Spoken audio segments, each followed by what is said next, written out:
pagi, perkenalkan nama saya Cynthia Juli Audini Golan, saya dari program studi Sistem Informasi dengan NIM 1122535. Nah, di sini saya akan menjelaskan beberapa program bahasa C yang sudah saya buat dari tugas tanggal 6 yang diambil dari soal warehouse 1. Nah, sebelumnya saya akan menjelaskan program ini dibuat untuk membantu pengelolaan gudang secara sederhana dengan menggunakan bahasa C.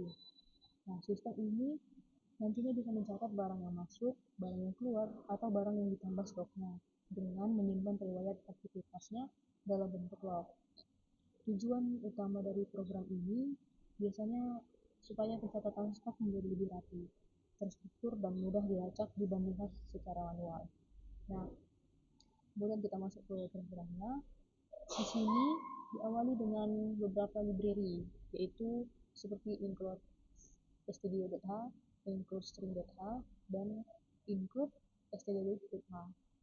Nah, stdio.h ini digunakan untuk input output seperti printf, fget, dan lain-lainnya. Kemudian string.h ini digunakan untuk operasi string seperti strcmp dan strcpy.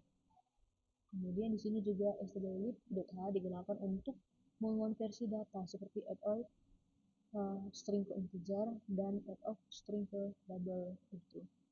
Selanjutnya di sini juga terdapat konstanta max item dan max logs. Konstanta ini nantinya digunakan untuk membatasi jumlah maksimum data barang dan log, yaitu dengan masing-masing 100 dan 1000. Tujuannya agar program ini nantinya tidak menggunakan memori secara berlebihan dan nantinya bakal lebih terkontrol gitu. Kemudian program ini juga mendefinisikan struct atau tipe data bentukan. Secara sederhana penjelasannya struct ini kayak dia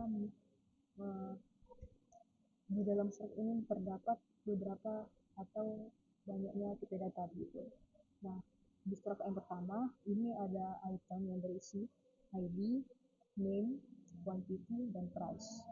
Struct yang bagian pertama ini digunakan untuk menyimpan data barang di gudang. Kemudian di sini ada juga struct yang kedua. Struct yang kedua ini berisi log ID, item underscore ID, type, dan quantity. Nah, di struct yang kedua ini digunakan untuk mencatat riwayat aktivitas barang seperti barang yang masuk, barang yang keluar, atau bahkan penambahan stok barangnya. Nah, kemudian di sini juga ada variabel global, yaitu array items dan logs untuk menyimpan data barang dan log. Selain itu juga ada item count dan log count. Di sini untuk menghitung jumlah data yang tersimpan serta global log ID yang digunakan untuk memberikan ID unik pada setiap log. Nah, di dalam program ini juga terdapat beberapa fungsi nantinya. Di sini juga akan saya menjelaskan beberapa fungsi itu. Nah, fungsi yang pertama ini adalah fungsi find item. Fungsi ini digunakan untuk mencari barang berdasarkan ID. Fungsi ini mengembalikan indeks barang jika ditemukan dan -1 jika tidak ada.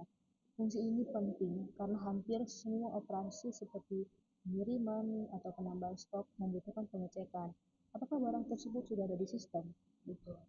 Nah, kemudian di sini ada fungsi add log. Di sini dia berfungsi untuk mencatat semua aktivitas yang terjadi, kayak receive, ship, dan restock. Setiap log memiliki ID unik yang terus bertambah. Tujuan dibuatnya fungsi ini biar semua transaksi bisa dilacak kembali jika diperlukan, misalnya pada saat audit. Nah, kemudian di sini juga ada fungsi receive. Fungsi receive ini dipakai untuk menambahkan barang yang baru ke dalam sistem. Fungsi ini juga menerima parameter berupa ID, nama barang, jumlah, dan harga. Nah, fungsi ini juga memastikan barang-barang dengan ID yang sama tidak boleh didaftarkan 2 kali. Kemudian, Kalau berhasil, maka data barang tersebut disimpan dan lognya dicatat gitu. Kemudian di sini juga ada fungsi shift. Fungsi shift ini digunakan untuk mengurangi stok barang ketika ada pengiriman. Fungsi ini juga memastikan bahwa jumlah yang dikirim tidak melebihi stok yang tersedia. Jika valid, maka stok akan dikurangi dan aktivitasnya akan dicatat ke log. Nah, di sini juga ada fungsi restock.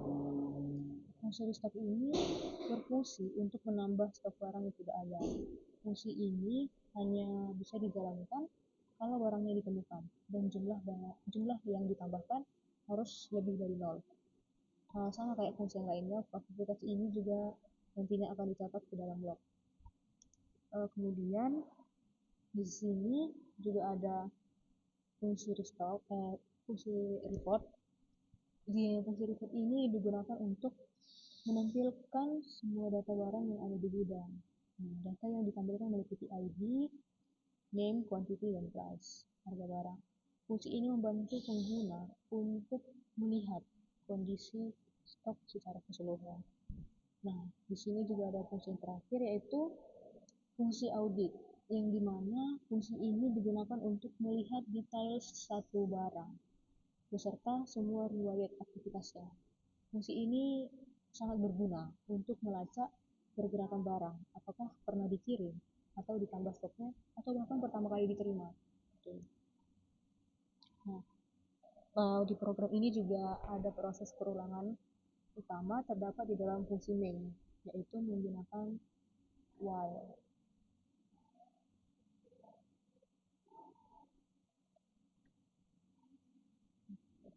Perulangan ini disebut infinite loop karena akan terus berjalan tanpa batas selama tidak ada perintah untuk berhenti.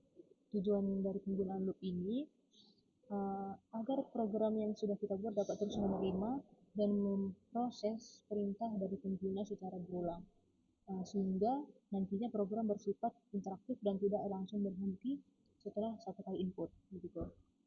Nah, di dalam perulangan itu juga program membaca input dari pengguna menggunakan fungsi fgets. Input ini berupa satu baris perintah yang dimasukkan melalui keyboard. Setelah input diterima, program menghapus karakter while, karakter new line atau garis miring n itu menggunakan strcspn agar data lebih rapi dan tidak mengganggu proses selanjutnya. Hal ini penting karena input dari fgets biasanya menyertakan new line di akhir string. Nah, selanjutnya terdapat kondisi pengecekan menggunakan strcmp untuk membandingkan apakah input yang dimasukkan adalah triple dash. Jika kondisi ini terpenuhi, maka perintah break akan dijalankan, yang berarti keluar dari perulangan. Dengan demikian, triple dash digunakan sebagai tanda untuk menghentikan program tersebut. Gitu.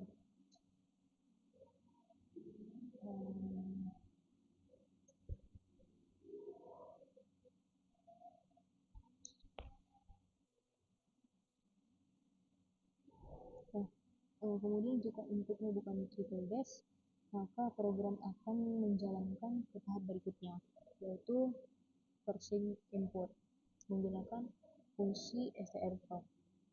Fungsi ini memecah string input berdasarkan delimiter atau pemisah, yaitu tanda pagar. Dengan cara ini, program dapat mengambil bagian-bagian dari input seperti perintah utama atau CMD, ID barang, nama barang, jumlah, dan harga sesuai kebutuhannya.